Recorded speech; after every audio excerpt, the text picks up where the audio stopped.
Selamat siang, jumpa lagi dengan Denok Ayu Novel.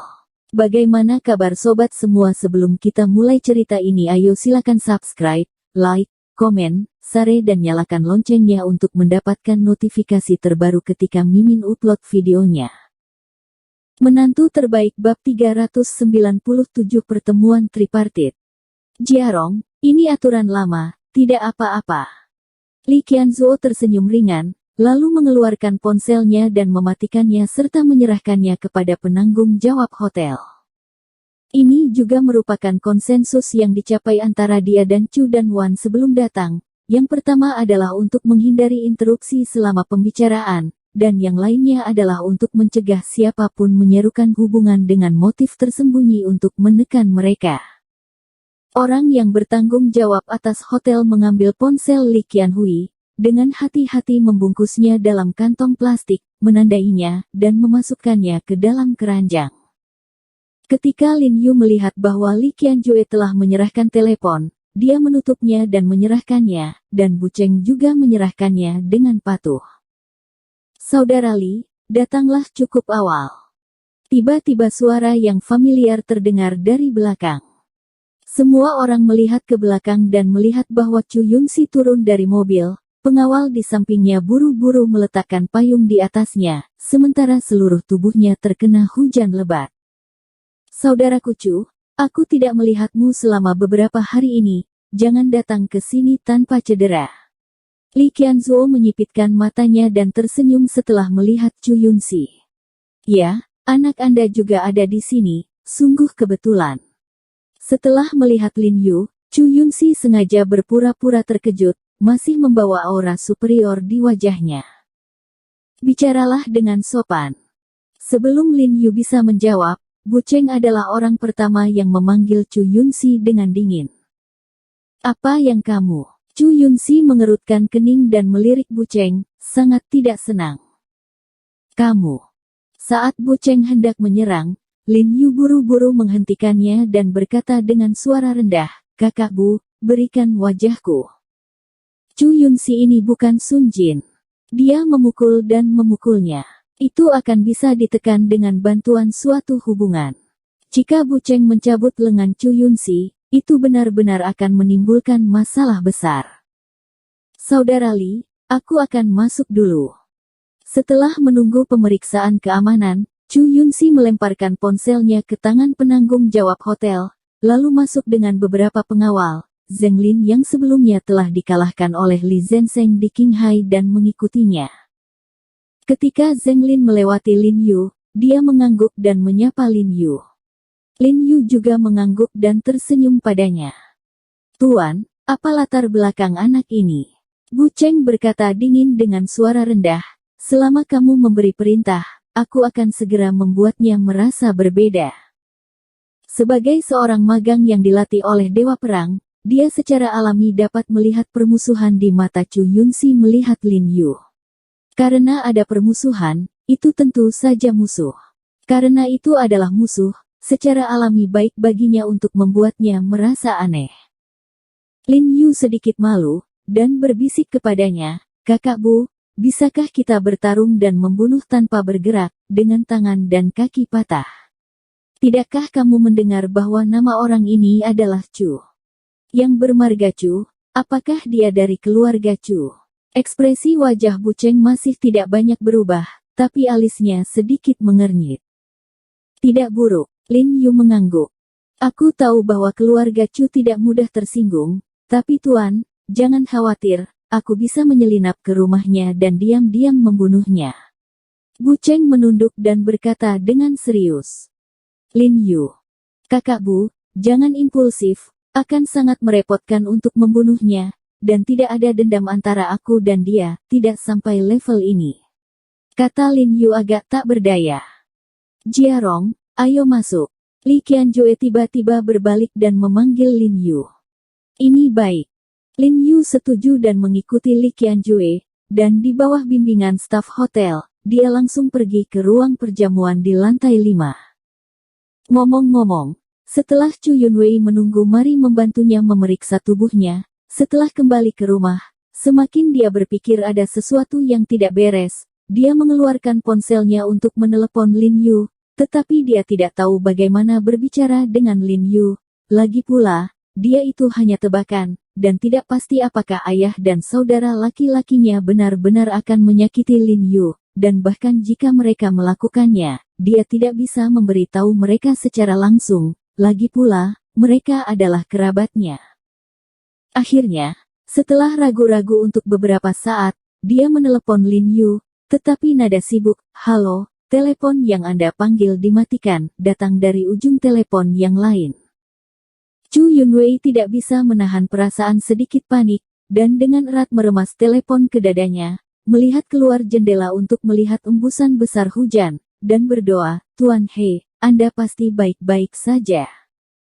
Setelah Lin Yu dan Li Qianhui datang ke lantai 3, mereka menemukan bahwa ini adalah ruang perjamuan yang dapat menampung ratusan orang, tetapi di ruang kosong di ruang perjamuan, hanya ada satu meja kayu berukir yang dapat menampung 20 orang. Pelayan dengan pakaian formal hitam dengan hati-hati meletakkan piring buah berukir indah dan berbagai minuman.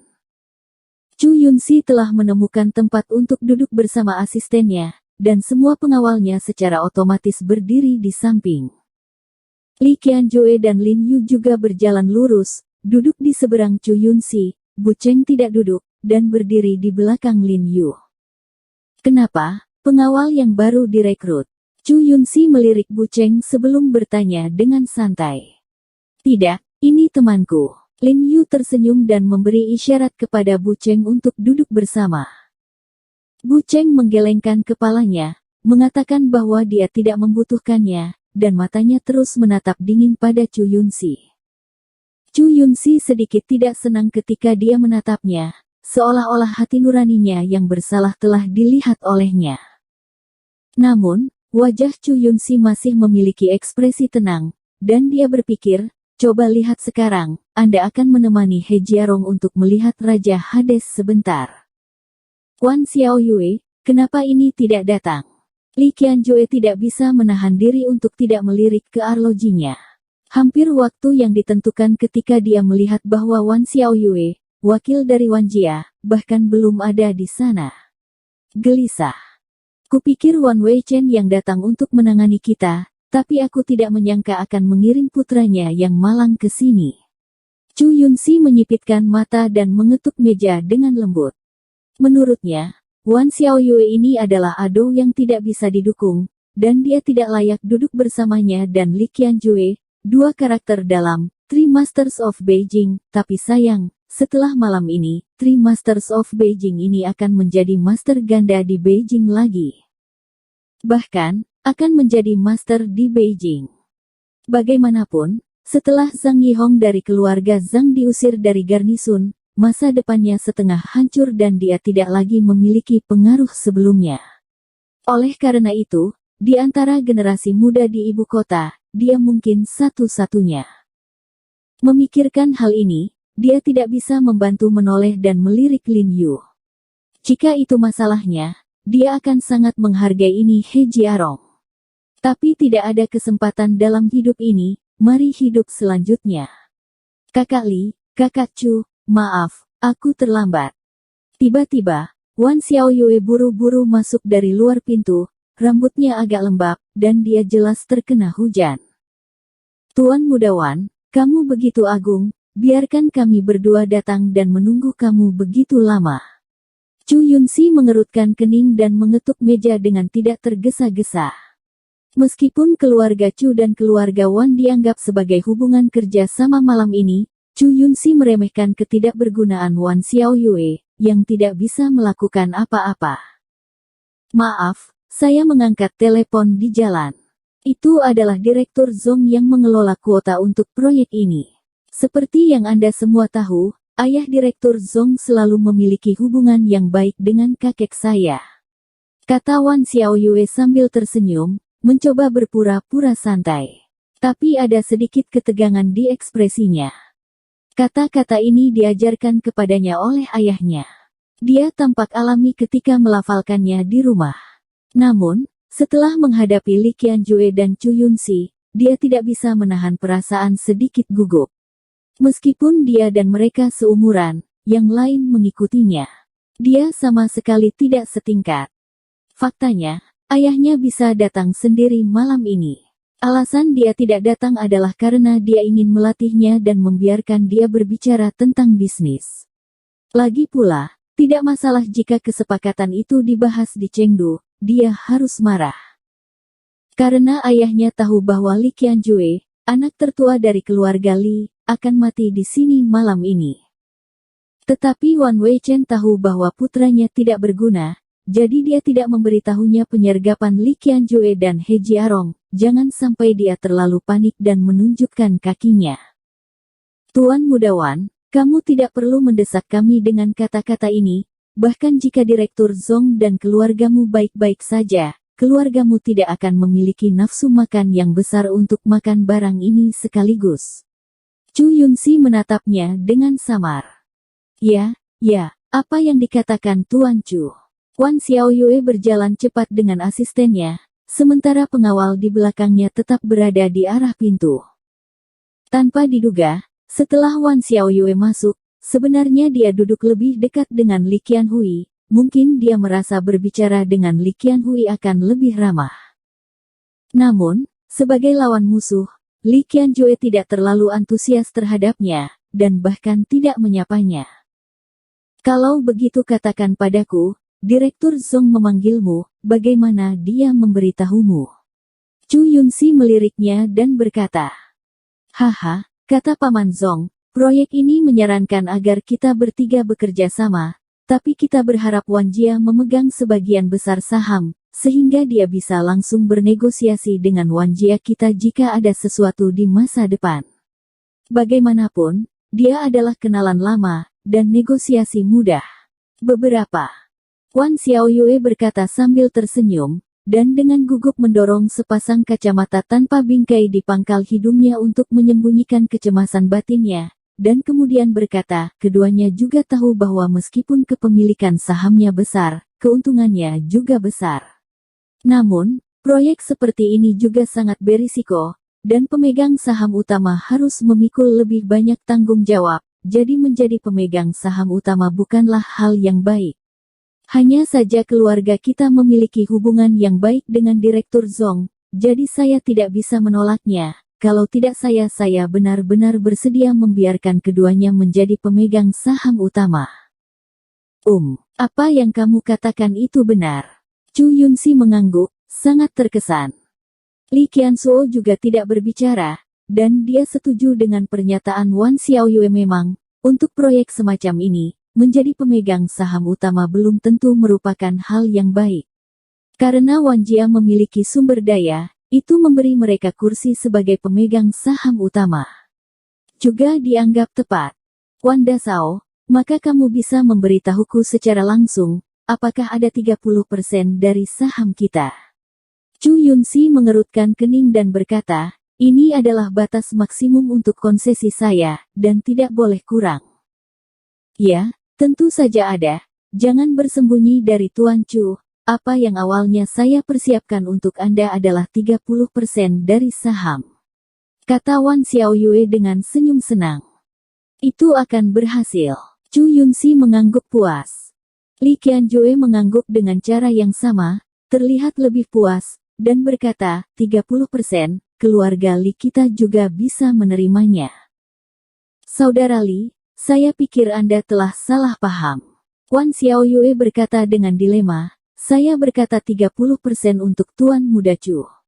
Adapun Li Group Anda, kami hanya ingin Anda menempati 20% saham. Apa?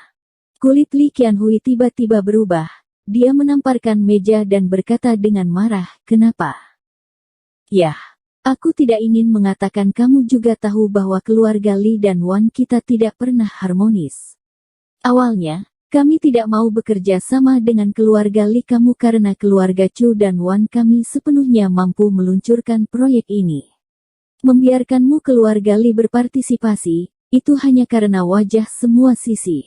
Wan Xiaoyue memandang Li Qianjue yang marah, dan merasakan kekuatan penindas yang tak terlihat. Dia menahan kepanikan di dalam hatinya dan mengikuti instruksi ayahnya. Dia menjawab, Selain itu, 20% sahamnya tidak banyak. Kentut. Li Qianjue menunjuk ke arah Wan Xiaoyue dengan marah, kamu jangan lupa, kamilah yang melamar proyek ini pada awalnya. Keduanya hanya mengikuti tren bersama, dan model operasi Anda berdua kami yang meniru, dan meniru hanyalah meniru, mode operasi yang paling cocok masih ada di tangan kami. Hei, Saudara Li, bicara saja, jangan libatkan aku. Aku bersedia bekerja sama denganmu. Chu Yunxi tiba-tiba melambaikan tangannya ke Li Qianjue, dan tersenyum, namun, masalah ini mengendalikan Wan Jia. Saya juga ingin melihat wajah orang lain. Anda harus mendiskusikannya dengan Wan Dasao. Dia hanya berdiri, meletakkan sepotong buah di atas meja dengan tusuk gigi dan memasukkannya ke dalam mulutnya, dan tersenyum, karena tidak ada yang salah denganku, maka aku akan kembali dulu. Keduanya berbicara perlahan. Lin Yu meliriknya, mengerutkan kening dan bertanya, Tuan Chu, makanannya belum sampai, bukankah kamu harus pergi terburu-buru? Bersambung. Terima kasih kepada kalian yang telah menonton video ini. Jangan lupa tekan tombol subscribe-nya dan nyalakan notifikasinya untuk mendapatkan video-video seru lainnya dari Denok Ayu Novel.